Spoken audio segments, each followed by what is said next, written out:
Hello, let's do question number 9 of exercise 10.2.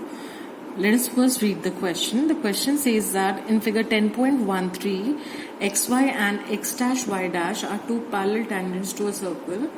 Xy and x dash y dash are two parallel tangents to a circle with center O. Okay, this is a circle with center O and these two are the parallel tangents.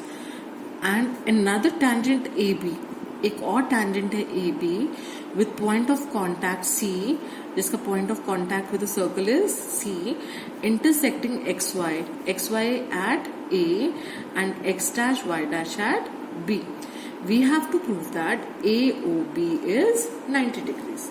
Okay, that means we have to prove that this angle is 90 degree. So let us mark these angles. Let us call this angle 1, this has 2, this has 3 and this has 4. ठीक है, अब हमें given क्या है?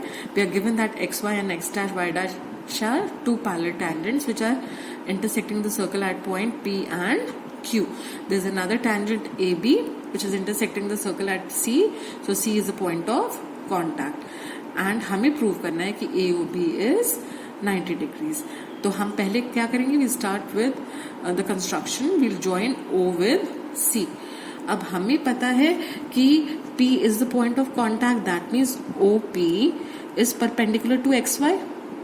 Similarly, Q is the point of contact. Therefore, OQ is perpendicular to X dash Y dash. इसी तरह से C is the point of contact. Therefore, OC is perpendicular to AB. तो these are the things that we know. क्यों पता है हमें?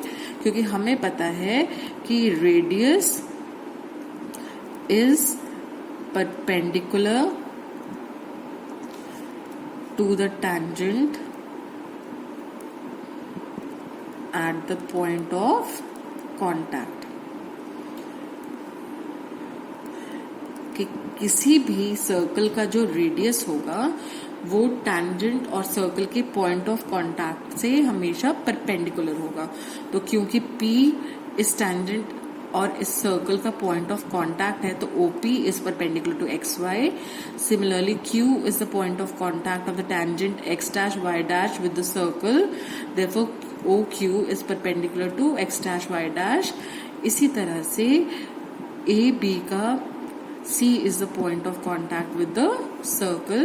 Therefore, OC is perpendicular to AB.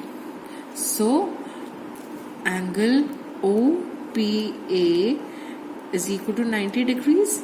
Similarly, angle OCA is equal to angle OCB equal to 90 degrees. इसी तरह से angle OQB is also equal to 90 degrees. ठीक है? Now let us consider triangle OPA and triangle OAC. तो in triangle OPA and triangle OAC हमने क्या देखा कि OP angle OPA is equal to angle OCA equal to 90 degrees. Angle OPA भी 90 है और angle OCA भी 90 degrees है. OA is equal to OA which is the common side, है ना? और क्या equal है? PA is equal to AC because tangents drawn from an external point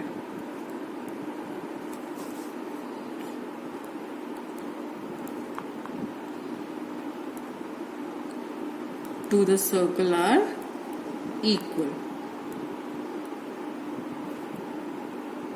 Okay, इसलिए PA AC के बराबर है. तो आपने देखा कि triangle OPA is congruent to triangle OPA is congruent to triangle OCA by RHS. क्योंकि यहाँ पर एक राइट एंगल भी है, एक हाइपोटेन्यूज भी है और एक साइड भी है. Therefore the triangles are congruent. अब ट्राइंगल्स कॉन्ग्रुएंट हैं, therefore angle 1 will be equal to angle 2 by CPCT. ये एंगल 1 और एंगल 2 कौन से एंगल है? Angle POA is equal to angle COA, है ना.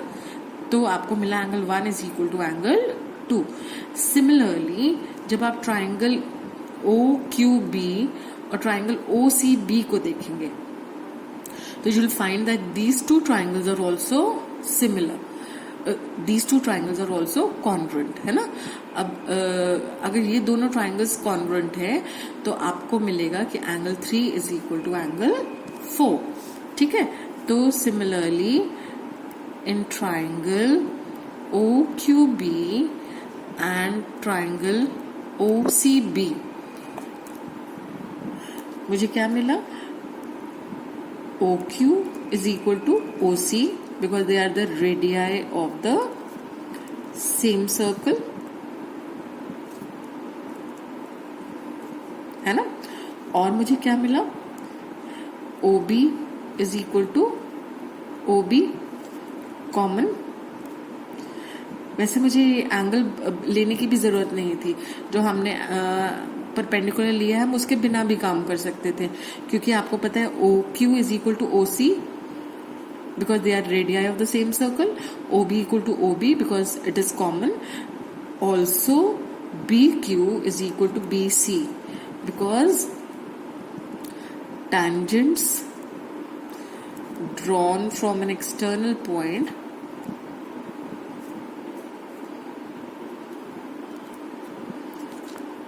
to the circle are equal, है ना. तो आपको मिला कि triangle OQB is congruent to triangle OCB by SSS.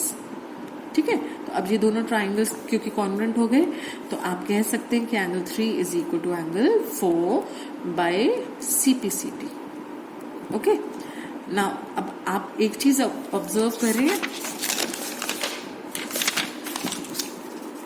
That POQ is a straight line, है ना. क्यों PQ is acting as a ये क्यों हम कह रहे हैं कि एक स्ट्रेट लाइन है? Why is it acting as a diameter? Because आप देख रहे हैं कि इन दोनों एंगल्स का सम कितना है? 180 degrees. Lines are parallel and the internal angles on the same side of the transversal are supplementary. तो ये एक स्ट्रेट लाइन की तरह ही आपका एक्ट कर रही है ना. तो आप देख रहे हैं क्योंकि ये एक स्ट्रेट लाइन है तो इसके ऊपर एंगल्स का सम जो होगा वो 180 डिग्री होगा. तो आप कहेंगे कि तो आप लिख सकते हैं कि angle 1 plus angle 2 plus angle 3 plus angle 4 is equal to 180 degrees. But angle 1 is equal to angle 2 and angle 3 is equal to angle 4, है ना. तो angle 1 can be replaced by angle 2. तो मैं यहाँ लिख सकती हूँ angle 2 plus angle 2 plus angle 3 plus angle 3 is equal to 180 degrees. और 2 times angle 2 plus 2 times angle 3 is equal to 180 degree. 2 common ले लें तो angle 2 plus angle 3 is 180 degrees. That means angle 2 plus angle 3 is 90 degrees. But angle 2 plus 3 क्या है?